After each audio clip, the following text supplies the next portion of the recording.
Who's been messing up everything? It was CurrieGOAT all along.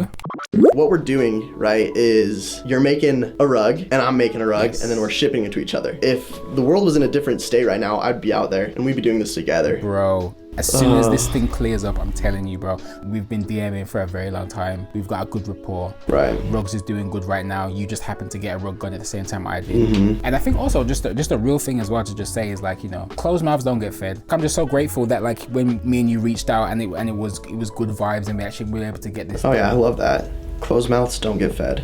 Man, you've had a couple one-liners this conversation that. I'm about it, dude. Like, dude, I love it. I'm like.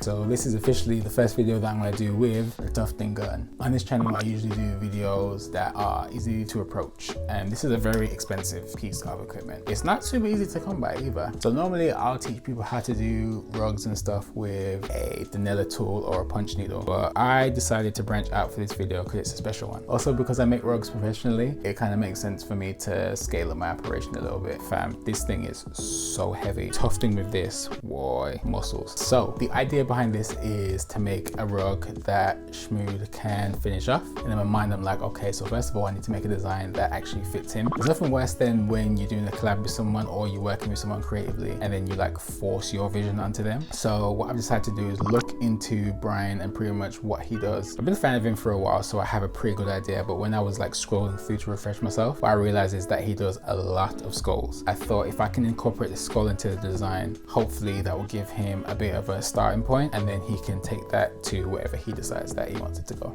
The other challenge was also to make sure that I'm doing something that he can add on to. So I kind of feel like I want to do a design that's either modular, where he can take it apart, or maybe there's something missing, maybe like the center's missing, and then he can decide what he wants to put in the middle. So the next thing to do is to get started with sketching. But since this is a shared video and me and Brian are putting our skills together, it's a perfect way to introduce our sponsor, Skillshare. They all did that seamless transition. On Skillshare, you'll find an extensive range of classes covering a whole bunch of creative topics like drawing, crafting, and there's even a couple on rug making. One of the questions that I get most often about my practice as an artist is how to overcome artist block, anxiety, and all of the back end things that come with being a creative that no one really wants to talk about, which is why I was so happy to find this course by Sarah Beth Morgan. Sarah is a freelance director and illustrator based in Portland, Oregon, and she put together this fantastic course called Self-Care Through Creativity. Because creativity isn't just about the things that you make, it's also about the way that you feel.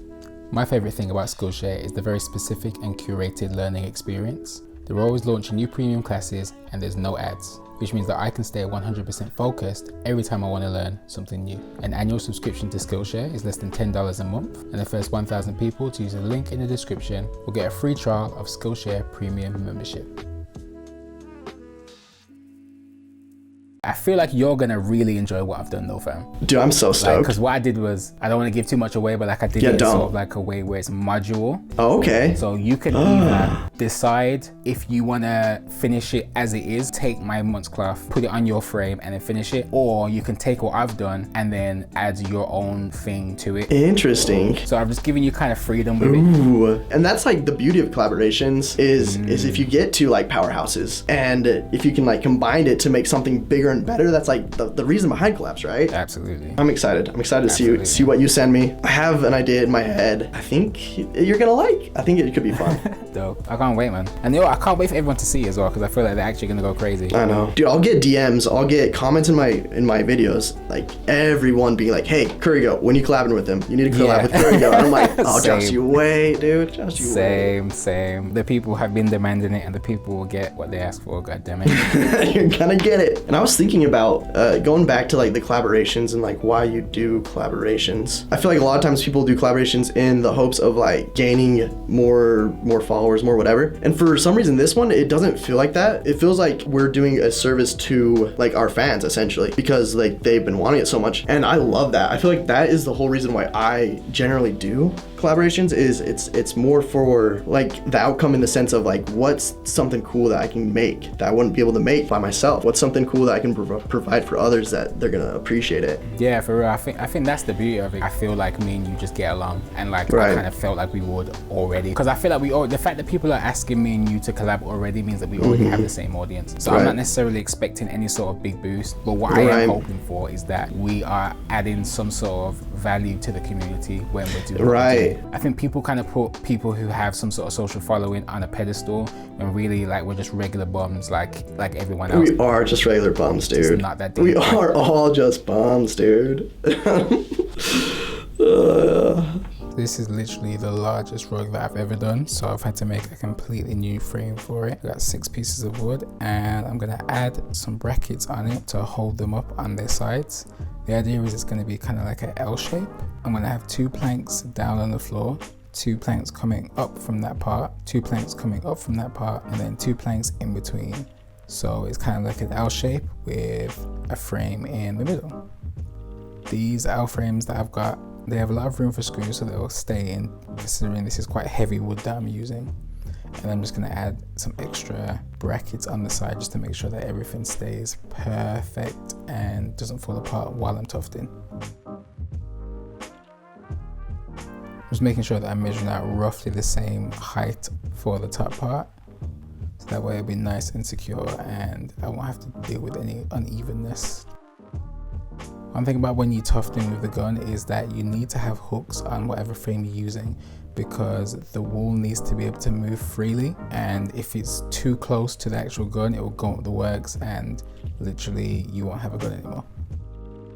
And the final things that I want to add is some carpet tacks. You want to make sure that the spikes are facing upwards so that when you're tufting they're pulling on the material, because otherwise the monk scarf that you're using will just fall off, and that is no good to nobody.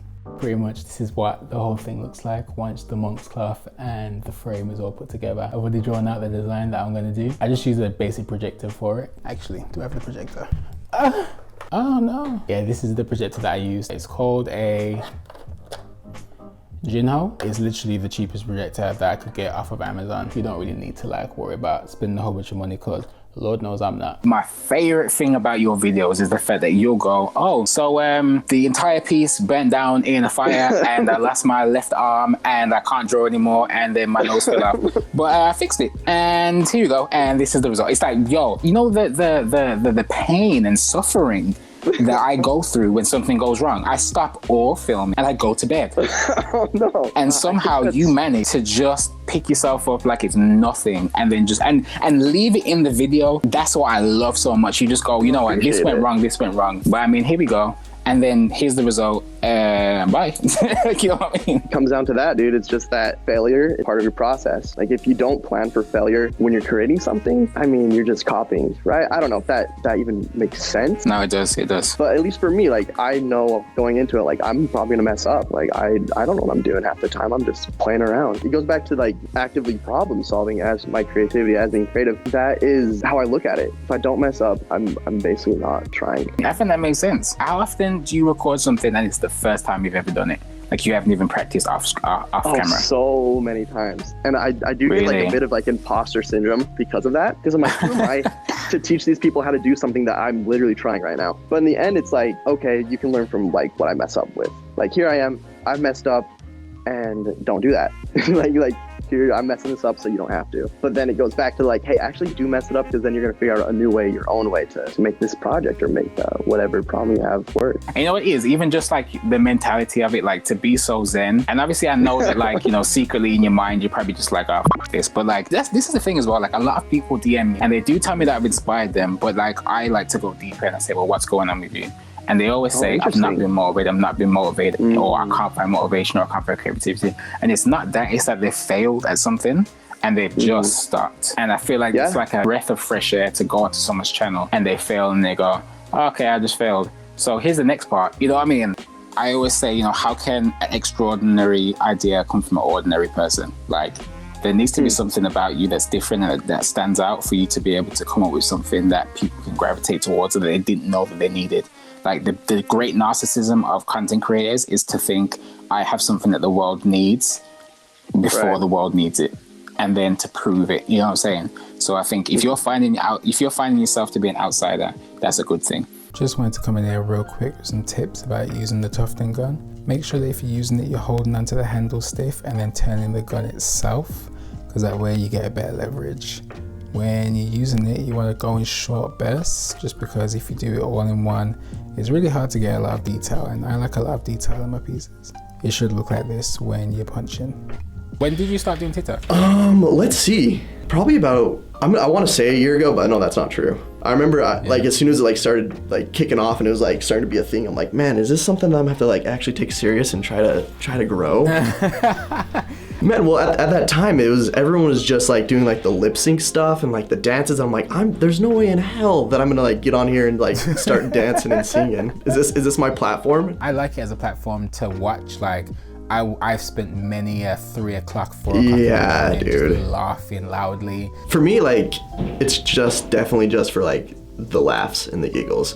I mean, granted, like I'll post my craft stuff on there, but when I'm like perusing and consuming content, it always is, you're right, it's always at like 3 in the morning. My roommate and I will be like in our separate rooms just like hearing each other like giggle, and like then I'll get like a TikTok sent from her that's just like absolutely bizarre, and we're like, what are we doing? Why is this funny? What is even our humor? or like you just sit in your bed and also I like you like it's from like a different room. It's like like, I caught you, I know what you're doing.